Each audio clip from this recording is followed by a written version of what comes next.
Ladies and gentlemen, welcome to the Ability Almanac. The name is Brian, and today we are looking at the last character in alphabetical order in Injustice 2. Now, obviously this means we're going to double back to Black Manta and Hellboy, but I already went through that with the Swamp Thing video, so let's not dilly-dally much longer. Today, we are going to be talking about Wonder Woman and her abilities. However, there's a bit of a caveat here. She has not one, not two, but 5 two-slot abilities. Count them. 5. But because of how they work, you can actually, even in competitive mode, basically just simulate those abilities in training mode, which is what I did. So, without further ado, let's get Amazonian and check out these abilities. Wonder Woman's abilities that are not her 2 slots are very interesting. They're all single slot, obviously, so you can mix and match. What you just saw there is Sword of Athena, which replaces her flying shoulder bash thing. You can meter burner to kind of get a combo a la Melina's ball roll, but not enough for a back 3. Next up, we have Lasso Spin, which is a returning move from Injustice 1 and Mortal Kombat vs. DC Universe. You know, the thing where she goes all twirly-twirly and hits you with her lasso. It hits 3 times, and it gets the Hestia's lasso buff, so it's a pretty devastating ability, especially considering that this move is an invincible wake-up, at least to projectiles, because as you can see here, I tested it with the Joker, boom, no, fuck your projectile, I can whoosh you with the lasso. Kind of like a lasso shoryuken.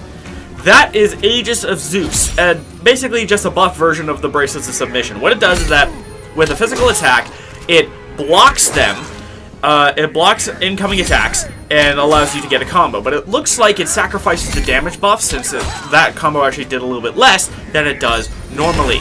Next up, we have the Air Amazonian Slam, which is basically what it sounds like. Oh, by the way, yes, the Aegis of Zeus still stops projectiles, but she just doesn't get the damage buff, that's all. So, with Air Amazonian Slam, it is an aerial version of this move here with her Rising Shield or her Shield Bash thing.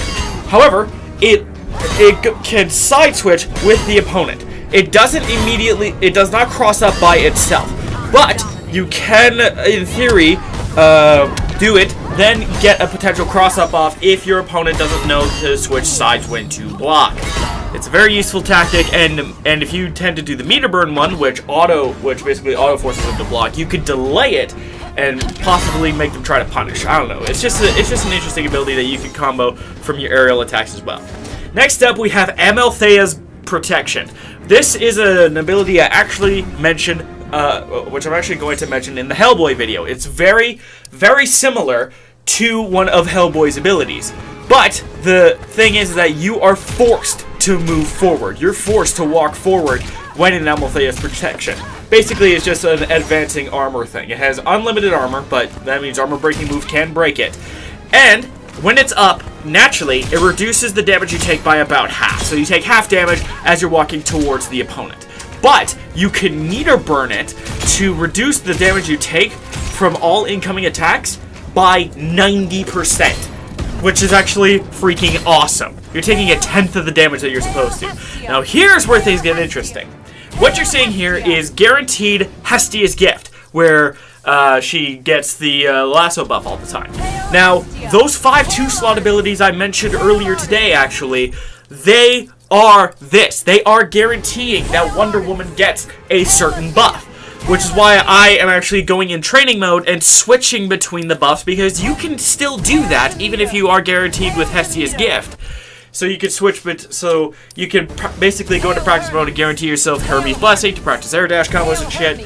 But with the 2-slot abilities, you actually get that guaranteed ability in the battlefield, which is kind of interesting and fairly useful, but because of how that works, it was just easier for me to just do it in the training mode instead of doing it actually, because really it would just be showing up the same trait, yada yada yada, and if you've played with Wonder Woman at all, you already know how her trait works. So, after the super combo, you know what time it is, frame data. I hope you enjoyed this video, and you may be surprised at some of the frame data for these moves. Sorry I'm talking really fast, I wanted to get this done as quickly as possible, and as always, don't forget to be awesome.